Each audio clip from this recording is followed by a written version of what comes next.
အားလုံးမင်္ဂလာခင်ဗျာကျွန်တော်တို့ဖေလက္ခဏာဟောတဲ့ဦးကျော်စိုးလင်းဖြစ်ပါတယ်ကျွန်တော်ယခုဖော်ပြမယ့်အကြောင်းအရာကတော့မိမိတို့ရဲ့လက္ခဏာကိုကြည့်ပါမိမိတို့ရဲ့လက်ဖွားမှာရှိတဲ့နော်လက်တကြွလက်ချောင်းရဲ့အောက်ဘက်ကအသားဆိုင်နယ်မြေလေးကိုကျွန်တော်တို့တနင်္ဂနွေကျုံလို့ခေါ်ပါတယ်အဆိုပါတနင်္ဂနွေကျုံမှာကြက်ချေခဲ့ပုံတရံအမှတ်သားပါရှိပါက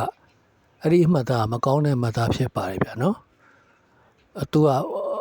မူရင်းအင်္ဂလိပ်လက္ခဏာဆောင်းပါးထဲမှာတော့နော်သူက obstacle in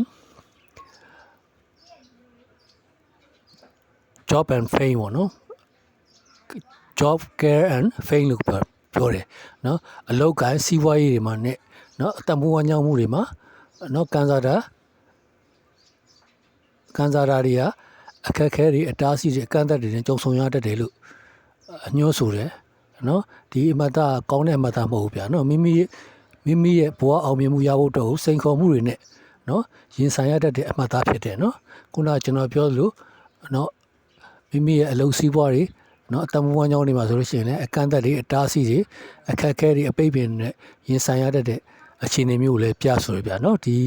အဲ့ဒါကြောင့်လက်တရွယ်လက်ချောင်းအောက်ရှိတနင်္ဂနွေကျုံမှာကြက်ချေကပိုင်မကောင်းပါဘူးနော်ဒါကကန်စာတာကိုညံ့စီတဲ့အမှတ်သားဖြစ်တယ်နော်ကန်စာတာကိုနှင်းစီအမှတ်သားကန်စာတာကိုခေးစီအမှတ်သားမျိုးဖြစ်ပါဗျာနော်ကျွန်တော်ရဲ့ဗီဒီယိုလေးဒီမှာပဲနေကုန်ချို့ပါတယ်ခုနကဆိုကျွန်တော်ရဲ့မိတ်ဆွေများလုံးကိုယ်စိတ်နေပါချမ်းသာချမ်းသာရှိရပါစေကောင်းကျိုးလျက်ဆန္ဒလုံးလုံးဝပြည့်စုံကြပါစေကျွန်တော်ဒီဘေးလက်ကနာမြင်းမြဆက်သွယ်လို့ပါဖုန်းနံပါတ်09လေးတစ်ချက်ခုလို့ဆက်သွယ်ဆိုတော့လက်ကောကျွန်တော်ရဲ့ Messenger ဖြစ်စေဆက်သွယ်ရတော့လက်ကော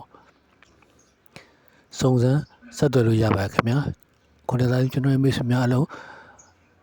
ဒီဗီဒီယိုလေးကိုကြည့်ရှုကြရတဲ့သူတဦးချင်းစီတိုင်းကိုကျေးဇူးဥပက္ခတရှိပါတယ်ခင်ဗျာကျွန်တော်ရဲ့ဗီဒီယိုလေးဒီမှာပဲနေကောင်းချိုးရပါတယ်